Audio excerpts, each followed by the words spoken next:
Ravi road के इलाके में एक पढ़ी लिखी डॉक्टर, बाहर से पढ़ के आने वाली लड़की, जिसको उसके भाई और बाप कत्ल कर देते हैं, उसकी तमाम तफसीलात आपको इस प्रोग्राम में हमने दिखाई। पुलिस की इन्वेस्टिगेशन के मुताबिक कहा यह जाता है कि वो खातून, वो लड़की पाकिस्तान में जब आती है तो वो अपने घर वालों को रज़ामंद करने की कोशिश करती है कि उसके घर वाले मान जाएं, जहां वो चाहती है वहां पे उसकी शादी हो जाए। माँ को भी इजहार मोहब्बत करती है, उस शख्स के बारे में बताती है जिससे वो शादी करना चाहती है, लेकिन घर वाले ये चाहते हैं कि उसकी शादी उससे ज़्यादा नहीं तो उसके जितने ही पढ़े लिखे नौजवान से हो, और ऐसा शख्स या ऐसा प्रोफेशनल आदमी हो जो उसका हम असर हो।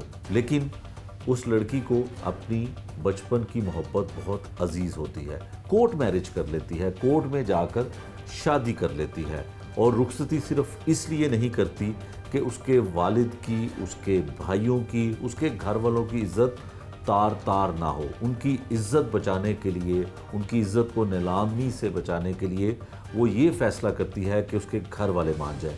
जब घर वाले नहीं मानते और वो बाज़िद रहती है कि वो साबिर से ही शादी करेगी, किसी और से नहीं शादी करेगी, तो फिर उसके बाद उसको कत्ल कर दिया जाता है।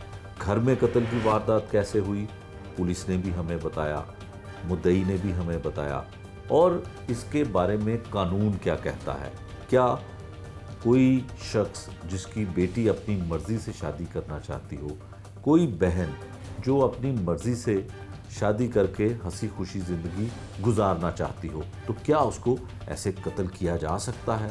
उसके लिए कानून क्या कहता है? कानून के मुताबिक उन मुल्ज़मान को क्या सज़ा मिलनी चाहिए? और अगर वो ऐसा चाहती थी कि वो अपनी मर्ज़ी से शादी कर ले, अपनी ख्वाहिश के मुताबिक अपने शोहर के साथ हंसी खुशी ज़िंदगी बसर करे, तो क्या ये जुर्म था? ये जानते हैं किसी माहिर कानून। सबसे पहली बात तो ये कि ये एक अंदोहनाक वाक़या है कि जिसमें पेरेंट्स ने ख़ुद अपनी बेटी को मार दिया, कि जो कि कभी भी नहीं होना चाहिए, ना अखलाकी लिहाज से ना कानूनी लिहाज से। ये रवायत सिंध में चली थी, जिसमें कहते थे कि गैरत के नाम पे कत्ल कर दिया, कुरान के साथ शादी कर दी, फिर इसमें लॉ में अमेंडमेंट आ गई पीपीसी में। अब जो गैरत के नाम पे कत्ल है या दूसरा कत्ल है, दोनों की सज़ाए मौत है। कानून ये कहता है कि जिन्होंने मिल के, भाइयों ने, बाप ने, जो भी उसमें इन्वॉल्व है, उनको उनके रोल के मुताबिक सज़ा दी जाएगी। जो मिनिमम सज़ा उम्र कैद है, मैक्सिमम सज़ाए मौत है। और दूसरी बात ये है कि अखलाकी लिहाज से जो देखा जाए तो पेरेंट्स को ये चाहिए था कि हमारे सोसाइटी में, क्योंकि सोशल स्ट्रेटिफिकेशन बहुत ज़्यादा हो गई है, हम बंदे को बंदा नहीं समझते, बंदे को उसके ओहदे से पहचानते हैं।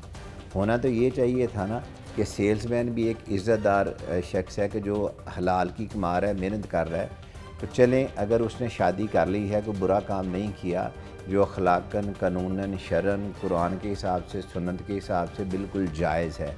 निकाह करना नबी पाक की सुन्नत है, और जो नहीं करता वो नापसंदीदा अमाल में से है।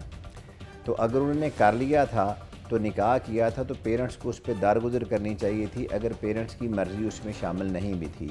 उसकी वजह ये कानून और कुरान और सुन्ना ये सब इजाज़त देते हैं कि अगर एक सुई जुरस है, सुई जुरस एक ऐसी टर्मिनोलॉजी है जो उस शख्स के लिए इस्तेमाल की जाती है कि जो मेजॉरिटी की एज जिसको कहते हैं, वो कुछ केसेस में 18 साल है, कुछ में 21 साल है। तो इन ऑल इवेंचुअलिटीज़ जब कोई 21 साल की एज बन जाती है, तो वो अगर उसका कोई गार्डियन भी अपॉइंट हुआ था, गार्डियन एड लिटम उसको कहते हैं, तो वो सुई जुरस हो गया, तो वो अपनी मर्ज़ी से शादी कर सकता है, मुआहदा कर सकता है, या कोई भी चीज़ जो चाहे। तो वो जब उसने वो कर लिया तो फिर उसको आप रोक नहीं सकते।